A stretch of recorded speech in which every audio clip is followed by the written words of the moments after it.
For years, people painted Janis Joplin and Jim Morrison as the twin flames of the 1960s, two wild spirits destined to collide, collaborate, and burn through the music world together.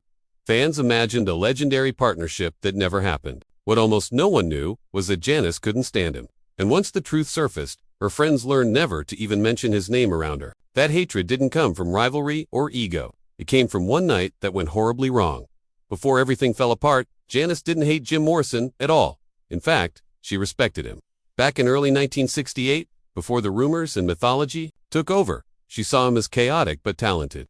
While touring with Big Brother and the holding company, Janis watched Morrison perform at the KFRC Fantasy Fair and quietly admitted to a fellow musician that he was out of his mind, but undeniably good. It wasn't admiration, just curiosity, a spark, nothing more. That spark turned into their first real conversation. Weeks later, at a private Laurel Canyon gathering packed with musicians, smoke, and late-night talk. For the first time, they spoke, face to face. The conversation stayed light and human. Blues influences, exhaustion from touring, frustration with the industry forcing identities on them. Morrison surprised her by being calm and attentive when sober. He listened. He didn't interrupt. Later, Janis joked to her friend that she never expected him to be polite. For her, that was high praise. At that point, nothing hinted at what was coming. When Morrison complimented her Monterey Pop performance, she joked back about stealing his audience. He laughed and told her nobody could outscream her. For a brief moment, they felt aligned. Producer Paul Rothchild noticed it too. Having worked with both, he became convinced they could create something special together. In late August 1968, he suggested introducing them properly, in a quiet setting where real conversation could happen. Janis agreed instantly. She walked into that plan with curiosity and respect, not knowing it would shatter everything. The meeting took place on September 13, 1968, at a secluded house musicians used to escape Hollywood. When Janis arrived, she expected a relaxed evening. Morrison stood near the back door holding a glass of wine. She teased him for behaving, hoping he would keep it that way. He joked back, promising to save the chaos for later. At first, the night felt harmless. For nearly an hour, they talked like equals.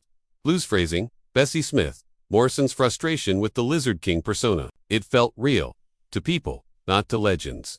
Then, the mood shifted. The room got louder. The music grew heavier.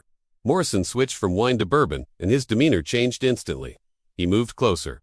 His voice thickened. His comments turned bold and uncomfortable. Janis tried to diffuse it with humor, the way she always did when someone pushed too hard. She joked about needing air and stood to leave. Morrison followed.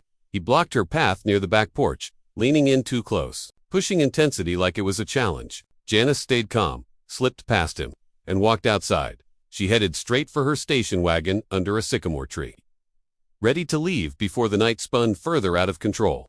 Morrison followed her into the driveway, calling her name with a mix of charm and entitlement that made her grip the steering wheel tighter. She climbed into the car, hoping it was over. It wasn't, reached through the open window and grabbed a fistful of her hair, yanking her sideways with force. The sound Janis made wasn't fear. It was shock. Shock that someone she had respected hours earlier would put his hands on her. Her reaction was instant. She grabbed the bottle from the passenger seat and swung on instinct. The glass shattered against Morrison's temple, dropping him to the ground as blood mixed with dirt and spilled liquor. Janis didn't say a word. She slammed the door, turned the key, and tore out of the driveway, gravel spraying behind her. That night didn't just end any chance of friendship. It planted a hatred so deep she carried it for the rest of her life. The next morning, while Janis was shaken and furious, Morrison walked into the Doors rehearsal studio like nothing happened. He laughed, touched the bruise on his head, and told his band, "She's wild. I think she likes me." That sentence cut deeper than the assault itself. It showed Janis something far worse than anger. It showed how easily he could rewrite reality. Over the following days, distorted versions of the story spread. People claimed Janis lost control from excitement. Others said she couldn't handle the chemistry. Each retelling twisted her fear into obsession and erased the truth. Morrison didn't just blur the facts. He hijacked them. The final break came months later, at the Scene nightclub in New York. After a Fillmore East show, Janis walked in with friends and saw Morrison reenacting the bottle incident like a comedy routine, laughing as people watched. When he spotted her, he raised his drink and smirked as if it were an inside joke. Janis froze, swallowed the rage, and walked out without saying a word. That moment sealed it. She realized Morrison wasn't dangerous because he lost his temper. He was dangerous because he believed his own rewritten versions of reality. when they erased someone else's truth.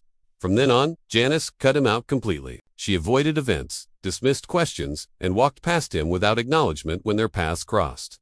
She was not quick to hate, but this wasn't a small offense. He turned her fear into a performance, her resistance into entertainment. There was never an apology, never a reconciliation. When Janice died in October 1970, Morrison was reportedly stunned, but he never corrected the stories. 9 months later, he was gone too, leaving behind music, myth, and a feud locked forever in silence.